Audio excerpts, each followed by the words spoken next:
So what did you make of Chet Holmgren last night? It's kind of fun. I don't know if it's going to work. He can really shoot. What did you make of it? Yeah.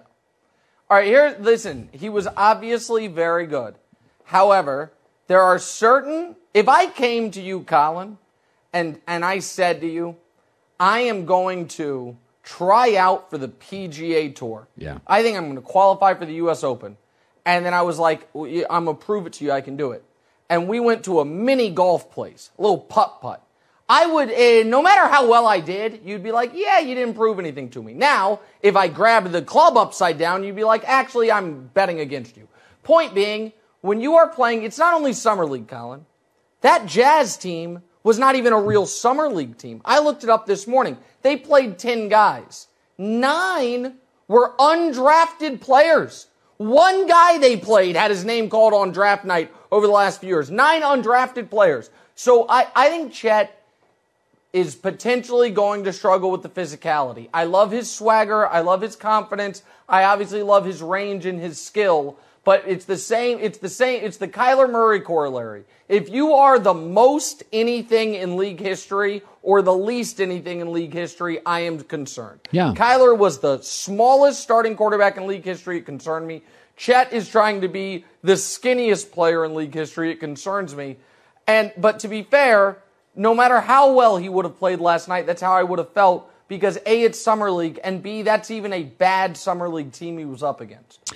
So Kendrick Perkins says KD is bluffing. He just wants to get Kyrie a contract. It's certainly possible. Do you buy that, or do you think KD is truly upset and wants out of Brooklyn? Oh, he clearly wants out of Brooklyn, and if the idea is to get Kyrie a contract, that's not happening. I can tell you right now, there might be some unknowns. The idea that the Nets are going to end, if they wanted to give Kyrie a contract, they'd have given him a contract. And I think they have mismanaged this top to bottom every step of the way for the last 3 years. And now in their final stroke of mismanagement, they're going to lose KD and Kyrie. I do not buy for 1 second that they might actually, you know what? KD's under contract 4 years. Well, we'll see you in training camp. I don't buy it. They are trying to get the best possible offer, and then once they get the best possible offer, they want to be able to tell that team, not good enough, we will keep him, and have that team believe that, so they add a little bit extra. We know the Nets are leaking inaccurate things because it was reported by multiple people this week that, the Sixers and Mavs are in on Kyrie. And that was just flatly untrue. The Sixers have not been in on Kyrie since they got Harden. I can't speak to the Mavs, but the Mavs reporter said it was untrue. So why did that get out there? Because they're trying to get a better offer from the Lakers. Listen, the Nets were a nice idea that never materialized. I do not buy for 1 second that after they allow Kyrie to seek a trade and KD demands a trade and they start talking to teams about a KD trade, that all of a sudden they're going to put the genie back in the bottle and they're going to run it back with them. I don't buy it at all. So I'm interested in your take on this. Kyrie, I do not believe. I think Anthony Davis has peaked. I think his style of play, too many injuries. I don't think he's the same player. I think he peaked about 4 years ago. I don't think Kyrie's peaked. He's just undependable. He still shoots. He still doesn't need a screen to get a great shot. He had a great three-point percentage. He's undependable, but I still think at his best, he's a dominant player, a great closer. I would make the move to bring him to Los Angeles, and if I had to sign him, I would, because I think the one guy in the league he worked with well, it wasn't Coach K, it wasn't Brad Stevens, it was LeBron. I would do it. Would you? Oh, I would 100% trade for Kyrie Irving. If you're saying would I trade Anthony Davis for Kyrie Irving? No. This is the third time okay, good. I was going to say, because I keep telling you I wouldn't do it. And I'm like, you're not going to convince me, Colin, because the Lakers got to be able to guard somebody. You can't, if you lose Anthony Davis, they don't have good perimeter defenders as is. The one hope they have to guard anybody is Anthony Davis, erasing things at the rim. Now, I would trade Anthony Davis for Kevin Durant, and that would be a real conversation, but I don't think Durant wants that. I don't think Durant wants to be in LeBron's shadow, and I totally understand that. Anyone arguing that the Lakers should not give up Russell Westbrook and a pick or two for Kyrie Irving and Joe Harris, who the Nets are trying to get rid of, flatly doesn't know what they're talking about. Kyrie is not dependable. He is unreliable. He is, a guy that has been a problem in the locker room over each of the last 5 years. But you're trading him for Russell Westbrook. And God love Russ, it doesn't work in LA. I don't know if it'll work anywhere, but it doesn't work in LA. And this idea that the Lakers can't trade any more picks. The Lakers owe New Orleans one more pick. Meanwhile, Denver, over the next few years, is -3 picks. The Clippers are -2 picks and 2 swaps. Philly is -2 picks and a swap. Milwaukee's -2 picks and 2 swaps. Teams that are trying to win the title are usually minus picks in the future. The Lakers should be trying to win the title, so of course you do whatever you can to get Kyrie. I said this. This is the deal that makes sense to me. Phoenix doesn't really want DeAndre Ayton anyway, and Mikal Bridges averages 14, but that could be close to a ceiling. I think that's what he is. I would give up Mikal Bridges, 2 first-round picks, DeAndre Ayton, and I think Brooklyn would be like, we got 2 starters and 2 first-round picks. That feels reasonable to me, and I do think Chris Paul, who likes to be the verbal leader, KD doesn't. Chris Paul can bark, Booker, KD can score, and it feels like an elite team. That's the one that feels like it works to me. What say you? Okay, so listen, I think that definitely works for the Suns. I think the Nets want more than that, and I think that the whole NBA is in trouble because of the nonsense the Timberwolves pulled. Yeah. When you trade 5 first-round picks and 5 players for Rudy Gobert, it's like if it's Valentine's Day and you look down your block and one of your neighbors, there's a brand new Mercedes-Benz with a bow on it. And it's like, God dog it. Now all our wives are mad at us because we didn't do what this doofus did.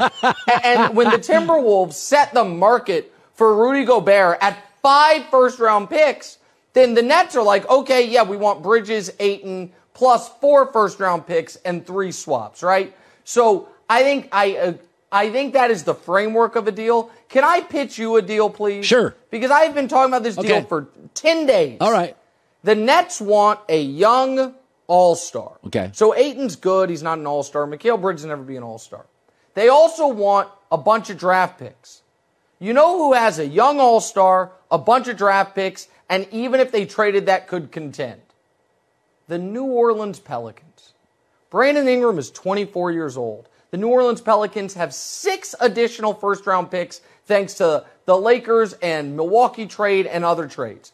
You could trade Brandon Ingram, Larry Nance, and 5 first-round picks and have a big 3 of KD, CJ McCollum, Zion Williamson. By the way, Willie Green, the head coach in New Orleans, was an assistant with Golden State when Kevin Durant was there, and reportedly they had a great relationship.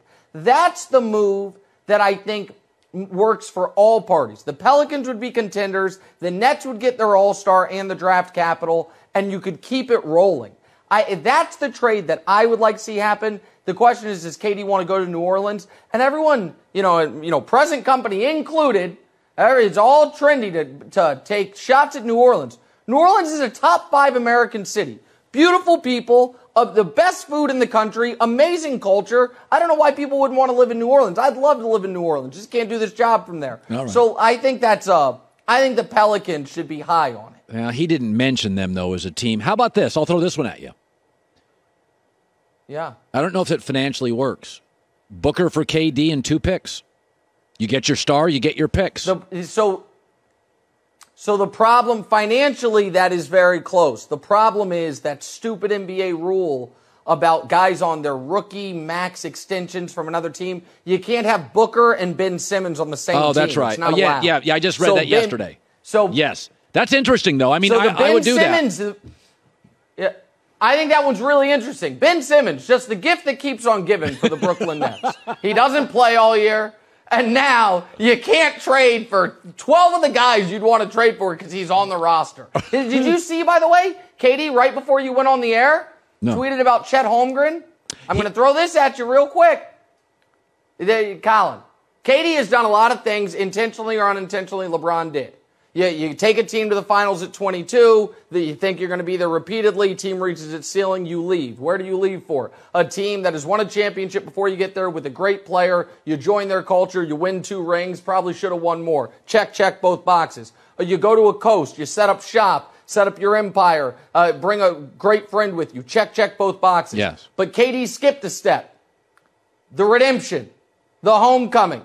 So when LeBron went back to Cleveland, they had a young point guard who one day might be an all-star named Kyrie Irving.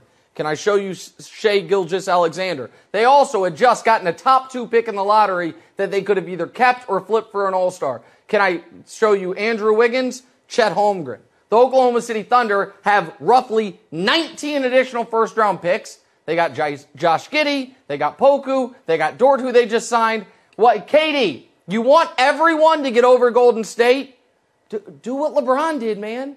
Say, I'm coming home, even though it's not actually home. Go back to Oklahoma City. You, SGA, and the thin man. Go do it. That's what I would love to see. That would be universally approved. It's not going to happen, but that would be amazing. I was going to say, and you don't like my Detroit Lions pick. I got news for you. They got a better shot than that happening. But of all my bets. No, that is correct. Of all my bets, do you think the Broncos minus 4.5 is the best bet of the weekend? That's your big bet, by the way. Yeah, of course. Seattle's going to be horrifying. Yeah. Unless they trade for Baker. Okay. And if they do, and Baker sticks it to the son you never had, Russell Wilson, oh boy. Oh, that'll be a must-see television on the Herd the Monday after that. But yeah, Broncos will crush Seattle. Seattle stinks. Yeah. All right, buddy. You look great. Look like you're getting some sun and enjoying yourself, and you're healthy, and it's good seeing you. Thank you. Yeah. Hi, everybody. Thanks for watching. Subscribe here to get the latest from the show. Also, be sure to check out more of the best clips from The Herd or go watch a few segments from other shows on FS1.